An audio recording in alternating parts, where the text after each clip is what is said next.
In an age where media sensationalizes crime and psychological disorders,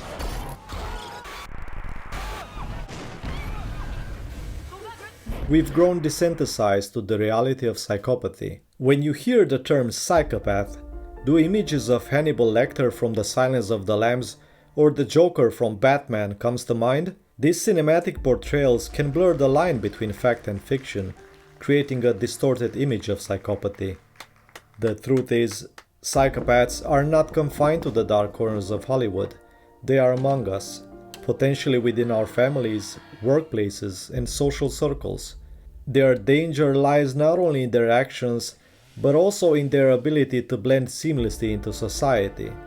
This exploration will peel back the layers of myth and misconception, revealing the true nature of psychopathy and its pervasive impact on our lives.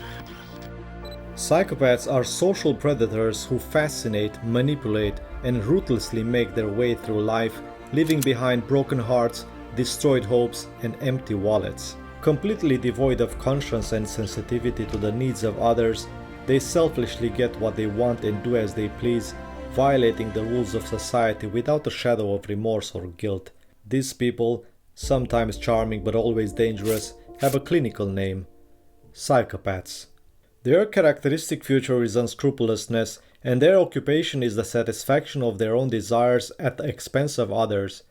This description is taken from the book Without Conscience: The Disturbing World of the Psychopaths Among Us by Robert D. Hare, a Canadian psychologist, pioneer in psychopathy research, and specialist in criminal psychology. The word psychopathy originates from the mid to late 1800s and has Greek roots: psyche, psyche, meaning mind or soul, and pathos, pathos, meaning suffering or disease, essentially translating to a sick mind or a suffering soul. During this time, psychopathy was considered a type of moral insanity. This understanding evolved in the 20th century when psychiatrist Hervey Cleckley published The Mask of Sanity, offering detailed profiles of psychopaths he had encountered in his clinical practice. He found that psychopaths would often be released early and become repeat offenders due to their ability to appear sane. Unfortunately, much of his work was initially ignored by the medical community. In the 1960s, the DSM, Diagnostic and Statistical Manual of Mental Disorders, replaced the term psychopathic personality with Antisocial Personality Disorder, ASPD. However, ASPD is a different condition that does not account for some hallmark traits of psychopathy. This classification still exists today, causing confusion because being diagnosed as one doesn't necessarily mean that the individual is also the other. Psychopathy is divided into primary and secondary types. Primary psychopaths are fearless, do not suffer from anxiety and neuroticism, and are charming to others. They do not care what others think about them. This lack of concern leads to an inability to feel shame or remorse, allowing them to be insincere and dishonest when necessary. Secondary psychopathy, often called sociopathy, manifests through increased impulsiveness, neuroticism, and anxiety. While primary psychopathy can be beneficial for promotion in business or politics, secondary psychopathy is more likely to contribute to criminal behavior. Historically, psychopathy has been primarily associated with violent criminals, a perception largely influenced by early research focused on prisoners. Initial studies relied on self-assessment tests, which were easily manipulated by prisoners to serve their interests, such as for parole. After a decade of research, Robert Hare developed the Psychopathy Checklist-Revised, PCLR, to address the challenges of diagnosing psychopathy. This tool evaluates symptoms through a combination of interviews and a thorough analysis of the subject's past records, including their stories and archive data, and is designed for professional use to avoid mislabeling individuals who are not psychopaths. Dr. Hare then spent over 30 years studying measurable psychopathy, particularly with prison inmates in Vancouver, refining our understanding of this complex condition. Many experts consider the PCLR the most effective method for diagnosing psychopathy, and as a result, it is frequently used in courtrooms to assess the risk of individuals becoming repeat offenders. Taking into account the subject's past records, the assessment is administered by a forensic psychologist or a psychiatrist who evaluates various characteristics and traits such as superficial charm, manipulativeness, impulsivity, and lack of empathy. Dr. Hare found that the average person might naturally exhibit some of these traits, typically scoring around a 5, whereas a score of 30 or higher results in a diagnosis of psychopathy. Even Hare considered himself to score around a 4 or 5, and he was emphasizing that many people are impulsive, talkative, cold, insensitive, or hostile to society, but that doesn't make them psychopaths. Psychopathy is a syndrome, a set of interrelated symptoms. John Ronson, a journalist who spent several years researching the topic and conversing with Dr. Hare, published his book The Psychopath Test, A Journey Through the Madness Industry in 2011. In his investigation, Ronson was disturbed to discover that some CEOs might also score highly on the psychopath test. For instance, he interviewed Chainsaw Al Dunlap, the CEO of Sunbeam, infamous for his ruthless business strategies. Dunlap admitted to many traits on the psychopathy checklist, but refined them as leadership positives. Manipulation was another way of saying leadership. And grandiose sense of self-worth was, you gotta like yourself if you're going to be a success. Ronson highlights the danger of the psychopath test, noting that many people misuse the checklist and become power-crazed. He found that once diagnosed, it's virtually impossible for a person to seem credible. If showing no remorse is a symptom of psychopathy, but so is manipulativeness, then if you start showing remorse, people might think you're just being manipulative. It's a catch-22. Their personality is refined with its own patterns of behavior and thinking. Unlike individuals with mental illnesses who may lose contact with reality, experience delirium and hallucinations, psychopaths are reasonable and aware of their behaviors and motives. They do not suffer from these symptoms. Psychologists and psychiatrists are still debating whether a psychopath is a sick or an evil person, but the latter option is more commonly accepted. While those with mental illnesses might commit undesirable behaviors or crimes due to insanity, psychopaths act with intent, making them distinct from psychotic individuals. Recognizing a psychopath can provide additional protection and understanding of how to communicate with them, or even how to break any connection.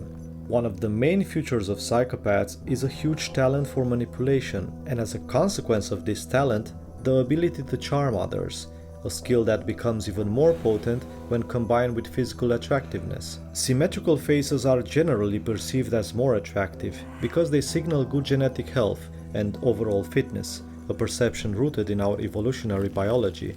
For instance, Richard Ramirez and Ted Bundy, despite their horrific crimes, had groupies attending their trials, received love letters, and even got married while incarcerated. In certain online communities, particularly those influenced by blackpill ideology, Ramirez has been rated a 9 on the Looksmax scale, which evaluates physical attractiveness based on features like facial symmetry, strong jawlines, and high cheekbones. While blackpill adherents emphasize the importance of these traits in determining social and romantic success, the chilling reality is that such features can also amplify a psychopath's ability to manipulate and attract, making them even more dangerous. Of course, it's not just about looks. In many cases, women are also drawn to this man's apparent power and dominance, which again ties back to our primal perceptions. Some women believe they can nurture and change this man, transforming them back to goodness. They think, "He won't kill me, I'm special." They cling to the idea that a serial killer might be misunderstood, until they find out he isn't. In any case, it's a misguided and often dangerous belief. I'm not afraid of him. He just doesn't look like the type to kill somebody. You try to imagine yourself in his place and to see how he's feeling. Recognizing these dynamics is crucial for understanding the allure of bad boys and making healthier relationship choices. Psychopaths often exhibit impaired social cues such as limited head movement during conversations and maintaining a long piercing gaze, especially when attempting to deceive or persuade. These behaviors may reflect underlying amygdala dysfunction that affects emotional processing and interactions. Antisocial features like aggression and criminal behavior are also associated with these impaired social cues. Although they lack genuine empathy and deep emotional connections, psychopaths still experience a range of negative emotions such as anger, frustration, boredom, disgust, their facial expression often do not match their words. How are you feeling? Terrible. Obviously. Despite these impairments, psychopaths are adept at perceiving and controlling others' emotions. Like a colorblind person who cannot see the traffic lights but understand their meaning, they may not feel emotions in a deep or genuine way but are highly skilled at navigating and influencing them. What you need to remember is that facial expression is our universal human language and the foundation on which we build spoken language. Every emotion leads to a change in the blood flow and muscle movement in our bodies and on our faces. These psychological responses come first, with micro-expressions revealing true feelings before the thought process completes. Here are a few more psychological and behavioral markers of psychopathy based on emerging research. While these markers are not definitive indicators of psychopathy, they are still relevant and quite interesting. Australian studies have shown that people with psychopathic traits have impaired functioning in the front part of the brain. Dysfunction in these areas is also linked with an impaired sense of smell. Both male and female psychopaths have high levels of testosterone, making them sexually uninhibited and hence more attractive and dangerous to the opposite sex. They use more words like because, since, or so that, implying that their actions, such as murder, had to be done to reach a specific goal. They also use twice as many words related to physical needs like food, sex, and money, while non-psychopathic murderers use more words about social needs like family and religion. The same mirror neurons responsible for yawns are also responsible for empathy.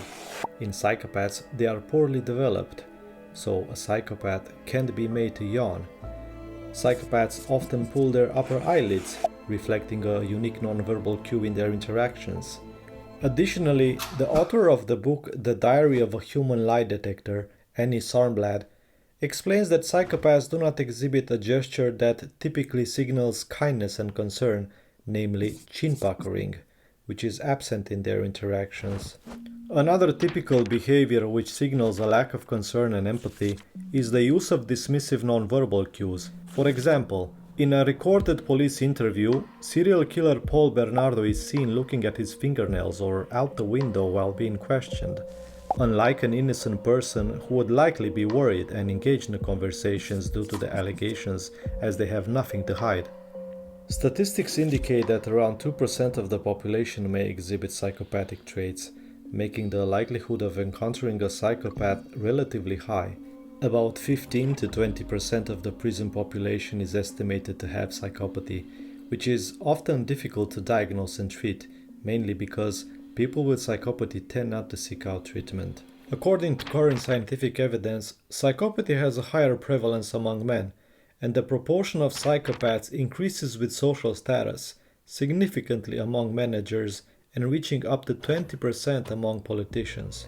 However, Dr. Clive Buddy from Anglia Ruskin University argues that existing research may overlook female psychopaths due to a focus on male and criminal profiles. He suggests that the true ratio of male to female psychopaths might be closer to 1.2 to 1, with female psychopaths often being more manipulative, using charm and deceit rather than violence, and potentially underreported due to gender biases. Driven by a profound sense of their own greatness, psychopaths devote their lives to achieving power and influence. When they cannot attain significant success, they will seek out roles where they can exert at least a small amount of influence. So you might encounter psychopaths among security guards, club bouncers, ticket agents, or government clerks. As part of our recent discoveries, psychologists have introduced a new factor called boldness. This factor is defined as a combination of social dominance, emotional resilience, and venturesomeness. You can think of boldness as fearlessness expressed in the realm of interactions with other people, where you're not intimidated easily. You're more assertive, even dominant with other people, says longtime psychopathy researcher Christopher Patrick, a clinical psychologist at Florida State University who highlighted the role of boldness in a 2022 article on psychopathy in the Annual Review of Clinical Psychology. A bold person is not necessarily a psychopath, of course. But add boldness to a high degree of meanness and disinhibition, Patrick says, and you can have a psychopath who's more able to use their social confidence to mask the extremes of their behavior and so excel in leadership positions. In fact, it may be that the degree of boldness correlates closely with whether someone with traditionally psychopathic traits can make their life a success. How did you do this? Well, I just went up there and performed sexual favors. 634 blowjobs in 5 days. I'm really quite tired. Many people, particularly women, often wonder how to identify if their partner or boss is a psychopath without resorting to an extensive psychological test. Here are some key red flags that might indicate psychopathic behavior, especially those that one would want to avoid in a relationship or professional settings. Psychopaths are skilled at creating powerful first impressions, so they may overwhelm you with excessive affection and attention right from the start. While some genuinely kind individuals may behave similarly, it can be a red flag if the attention feels too intense or uncomfortable. If their initial charm doesn't elicit the desired response, psychopaths may resort to emotional manipulation. This can include making you feel guilty for not returning their affection or for prioritizing other relationships over them. Statements like, "Look at everything I've done for you, how can you treat me this way?" are very common.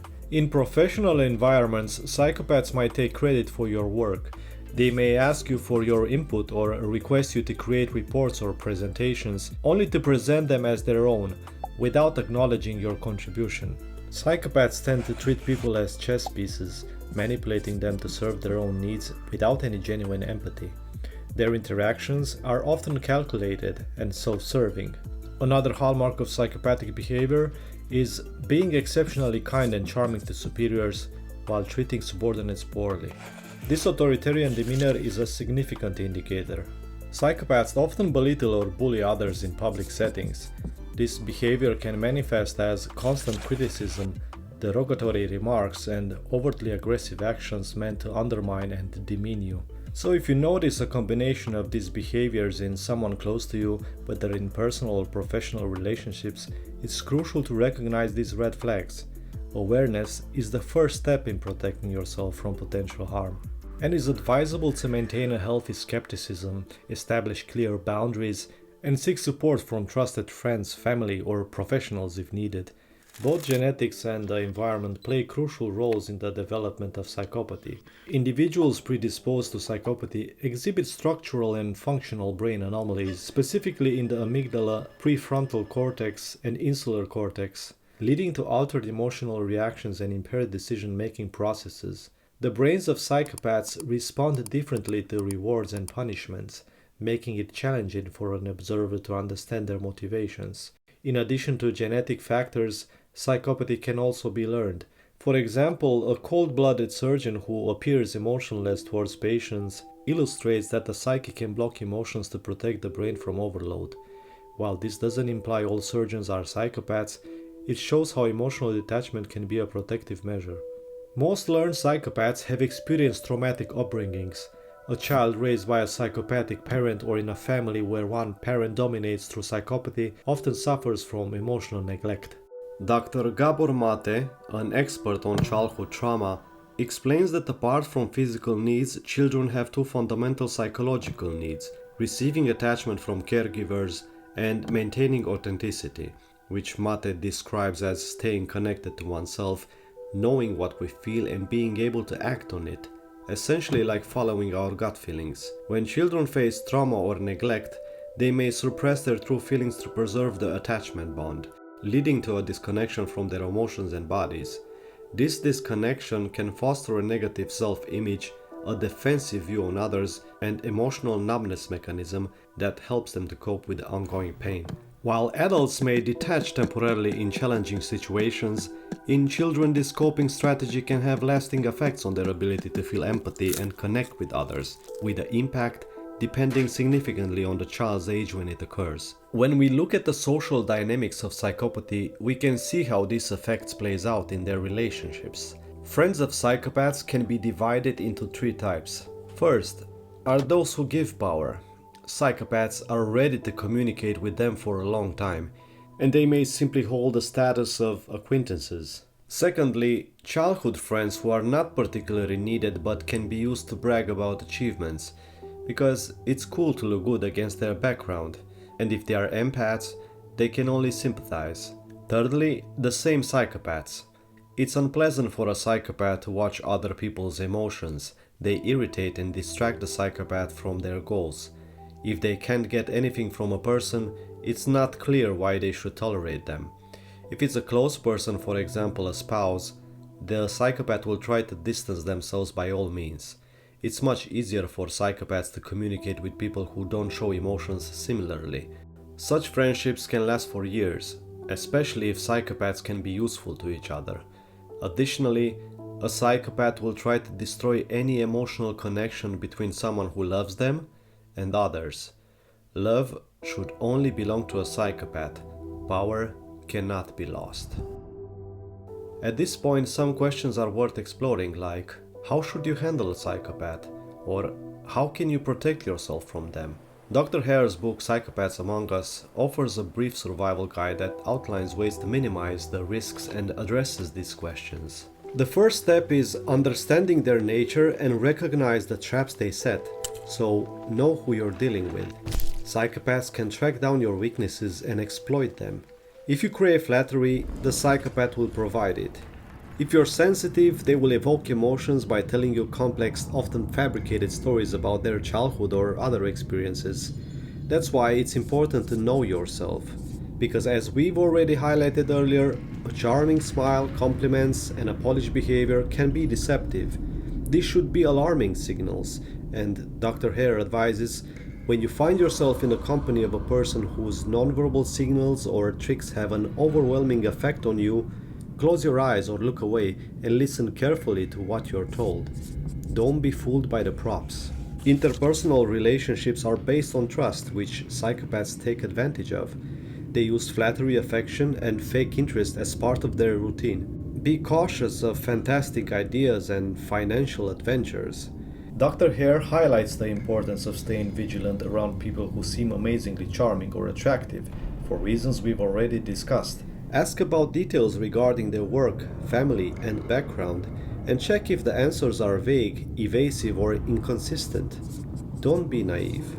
Loneliness or going through a personal crisis makes you the perfect prey for psychopaths. They often hunt singles in clubs, resorts, or even distinguish them in a crowd of passengers at the airport. Be alert in dangerous situations. The first 2 points, knowing who you're dealing with and knowing yourself, are by far the most important, at least in my opinion, and everything else builds on them.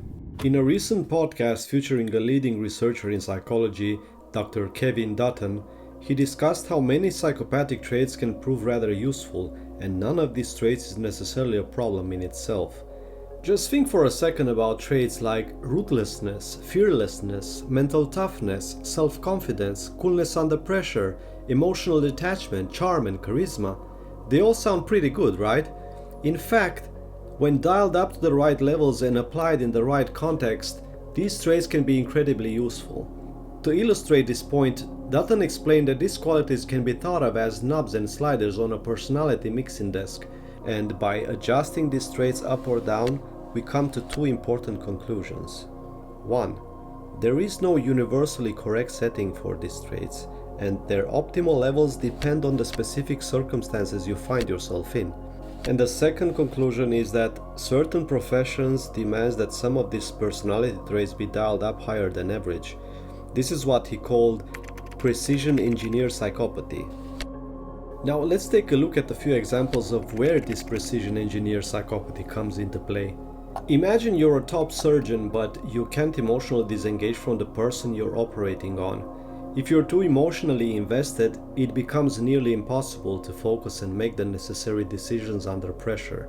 Surgeons require a degree of emotional detachment to perform effectively. Quite literally, as Dutton put it, you wouldn't cut it. Or consider lawyers. You might have the legal skills to be a top lawyer, but without the self-confidence to stand in front of a jury and dominate the courtroom, it's not going to work. In fact, That level of narcissism, the ability to be the center of attention, is almost essential. You need to be able to captivate and control a room if you're going to win cases in that environment. Then there's the world of business leaders. If you have the strategic and financial know-how to succeed in business, but lack the ruthlessness to fire underperforming employees or the cool-headedness to ride out of a financial crisis, you won't make it to the top. The problem arises when these traits are permanently maxed out and cannot be adjusted. Good psychopaths, as they are often called, can dial these traits up when needed and use them with the right intentions, then dial them back down when appropriate. Those with these traits jammed up on maximum all the time are toxic. They are the individuals likely to end up in prison. Today, the world is ruled by psychopaths. Those who crave power the most often obtain it, and technology has provided quick and easy ways to achieve and wield that power. This is a troubling reality.